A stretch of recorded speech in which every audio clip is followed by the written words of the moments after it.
सभी को नमस्कार। जय हिंद। प्रकृति अपने मूल में जीवन है, लेकिन उससे छेड़छाड़ का रास्ता अपनाकर मानव ने अपने लिए विपरीत परिस्थितियां ही पैदा की है। ये तब भी हो रहा था जब मानव विकास की प्रक्रिया में था, और आज भी हो रहा है जब दुनिया भर में विकास अपने चरम पर है। अंतर बस यही है कि अपने विकास की प्रक्रिया में वह प्रकृति से उतना ही ले रहा था जितनी कि उसे सख्त ज़रूरत थी। इसलिए प्रकृति और मानव के बीच एक अच्छा सा तालमेल था। प्रकृति मानव के लिए और मानव प्रकृति के लिए। धीरे धीरे यह तालमेल बिगड़ने लगा और बिगड़ता ही गया, जिसके कारण स्थितियाँ बेकाबू होने लगी।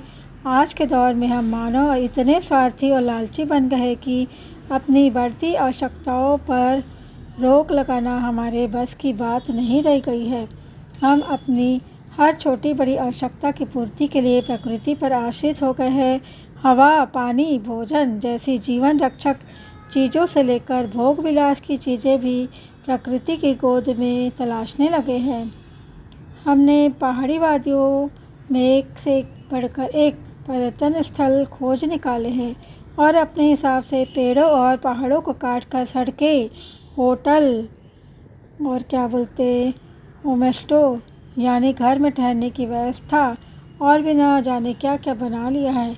इतना ही नहीं, बढ़ती आबादी ने इन सड़कों पर दबाव भी कम नहीं बढ़ाया। शायद इसलिए बिना सोचे समझे पहाड़ों को बड़े बड़े यंत्रों से काट डाला गया, ताकि चौड़ी सड़कों पर पर्यटकों की गाड़ियाँ द्रुत गति से आ जा सके।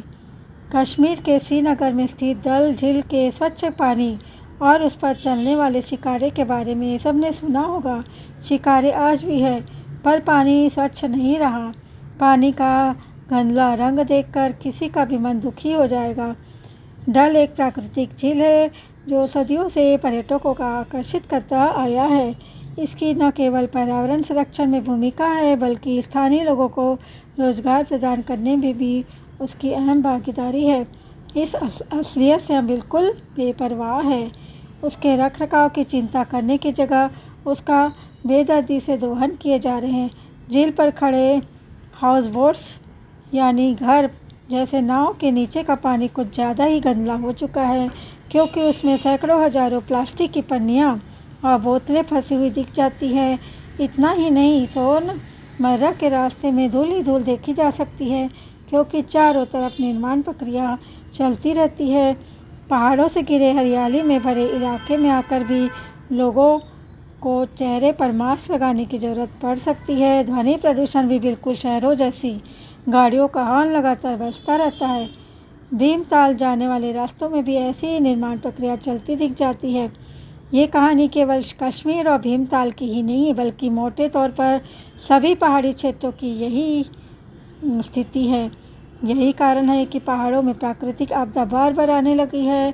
कभी भूस्खलन तो कभी भारी बारिश में बाढ़।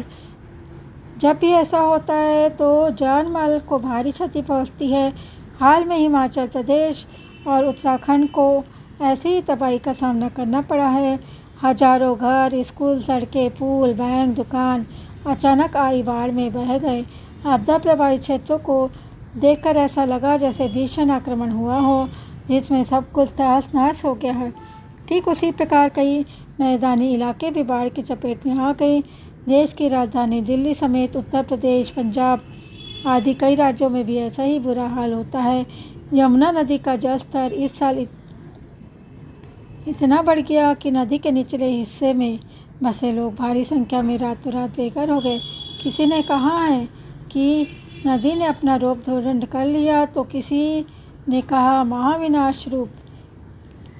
सच कहे तो इसमें नदी का क्या दोष। नदी में बाढ़ तो आती ही है, पर जानते समझते भी लोगों ने उसके घर में अपना घर बसा लिया। अब आप बताएं, दोष किसका है। हम सह अस्तित्व की बात करते हैं, लेकिन उस पर अमल नहीं करते। जब जरूरत हुई पेड़ काट डाले, नदियों के किनारे मकान, दुकान, होटल बना डाले। कभी यमुना काफ़ी चौड़ी हुआ करती थी, लेकिन जनसंख्या में ऐसे और कई नदियों की बातें हैं, लेकिन जनसंख्या में अप्रत्याशित बढ़ोतरी के कारण पूर्व भूमि यानी कि फ्लड प्लेन में निर्माण होने लगे, और धीरे धीरे नदियाँ सक्रिय होती गई। लोगों ने समझ लिया कि अब यह अपने मौलिक रूप में कभी नहीं आएगी, लेकिन यह उनकी भूल थी, सरकार की भी भूल थी, जिसने अवैध निर्माण को नज़रअंदाज किया। लंबे समय के बाद यमुना ने अपना ऐसा विकराल रूप दिखा दिया। तो इस तरह प्रकृति को हमें समझने की ज़रूरत है और उसके साथ अच्छा तालमेल बिठाने की ज़रूरत है। प्रकृति में विद्यमान सभी चीज़ों के अस्तित्व को स्वीकार करें, जो जिस तरह है उसी तरह रहने दें और उसका दोहन न करें। ऐसा करके हम खुद को ही बचाएंगे, प्रकृति भी फलती फूलती रहेगी, जो हमारे जीवन को समृद्ध और खुशहाल बनाने के लिए बेहद ज़रूरी है। मानव प्रकृति का हिस्सा है। प्रकृति व मानव एक दूसरे के पूरक है। प्रकृति के बिना मानव की कल्पना नहीं की जा सकती। प्रकृति दो शब्द से बनकर बना है, प्र और कृति, यानी कि प्रकृति यानी कि श्रेष्ठ, उत्तम। प्र का अर्थ होता है श्रेष्ठ, उत्तम। प्रकृति का अर्थ होता है रचना, ईश्वर की श्रेष्ठ रचना अर्थात सृष्टि। प्रकृति से सृष्टि का बोध होता है। प्रकृति अर्थात वह मूल जिसका परिणाम जगत है। कहने का तात्पर्य प्रकृति के द्वारा ही मनुष्य और समुचे ब्रह्मांड की रचना की गई है। प्रकृति दो प्रकार की होती है, प्राकृतिक प्रकृति और मानव प्रकृति। प्राकृतिक प्रकृति में 5 तत्व आते हैं, भूमि, पृथ्वी, जल, अग्नि, वायु और आकाश। 5 हो गए ना। और प्रकृति में जो मानव प्रकृति में शामिल होता है मन, बुद्धि और अहंकार। हिंदुओं के पवित्र ग्रंथ श्रीमद् भगवद गीता में वर्णित 7वां अध्याय में 4था श्लोक है, भूमिरापो नलो वायु खं मनो बुद्धि रेव च अहंकार इति में भिन्ना प्रकृतिष्ठ च। गीता में है। भगवान श्री कृष्ण गीता में कहते हैं, पृथ्वी, जल, तेज, वायु, आकाश ये 5 महाभूत और मन, बुद्धि तथा अहंकार यह 8 प्रकार के भेदों वाली मेरी अपरा पृथ्वी प्रकृति है। हे महाबाहो, इस अपरा प्रकृति से भिन्न जीव रूप बनी हुई मेरी परा प्रकृति को जान, जिसके द्वारा यह जगत धारण किया जाता है। कहने का तात्पर्य है, ये 8 प्रकार की प्रकृति समुचे ब्रह्मांड का निर्माण करती है। वेदों में वर्णित है कि मनुष्य का शरीर पंचभूतों यानी अग्नि, वायु, जल, पृथ्वी और आकाश से मिलकर बना है। इन 5 तत्वों को विज्ञान भी मानता है। मानव शरीर प्राकृतिक प्रकृति से बना है। प्रकृति के बगैर मानव अस्तित्व की परिकल्पना नहीं हो सकती है। मानव का मन, बुद्धि और अहंकार ये तीनों प्रकृति को संतुलित और संरक्षित करते हैं।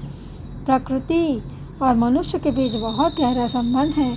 मनुष्य के लिए धरती, उसके घर को आंगन, आसमान, छत, सूर्य, चांद, तारे, दीपक, सागर, नदी, पानी के मटके, पेड़ पौधे ये सब आहार के साधन हैं।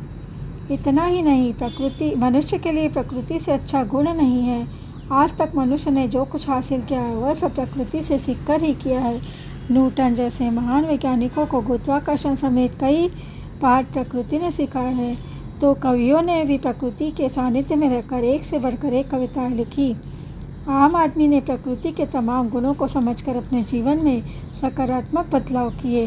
प्रकृति हमें कई महत्वपूर्ण पाठ पढ़ाती है, जैसे कि पतझड़ का मतलब पेड़ का अंत नहीं है। इस पाठ को जिस व्यक्ति ने अपने जीवन में आत्मसात किया उसे असफलता से कभी डर नहीं लगा। ऐसे व्यक्ति अपनी हर असफलता के बाद विचलित हुए बगैर नए सिरे से सफलता पाने की कोशिश करते हैं। वे तब तक ऐसा करते हैं जब तक सफलता उन्हें मिल नहीं जाती। इसी तरह फलों से लदे मगर नीचे की ओर झुके पेड़ हमें सफलता और प्रसिद्धि मिलने या संपन्न होने के बावजूद विनम्र और शालीन बने रहना सिखाते हैं। उपन्यासकार प्रेमचंद के मुताबिक साहित्य में आदर्शवाद का वही स्थान है जो जीवन में प्रकृति का है। सबसे महत्वपूर्ण बात यह है कि प्रकृति में हर किसी का अपना महत्व है। एक छोटा सा कीड़ा भी प्रकृति के लिए उपयोगी है, जबकि मत्स्य पुराण में एक वृक्ष को 100 पुत्रों के समान बताया गया है।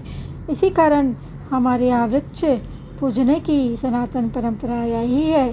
पुराणों में कहा गया है कि जो मनुष्य नए वृक्ष लगाता है वह स्वर्ग में उतने ही वर्षों तक फलता फूलता है जितने वर्षों तक उसके लगाए वृक्ष फलते फूलते हैं।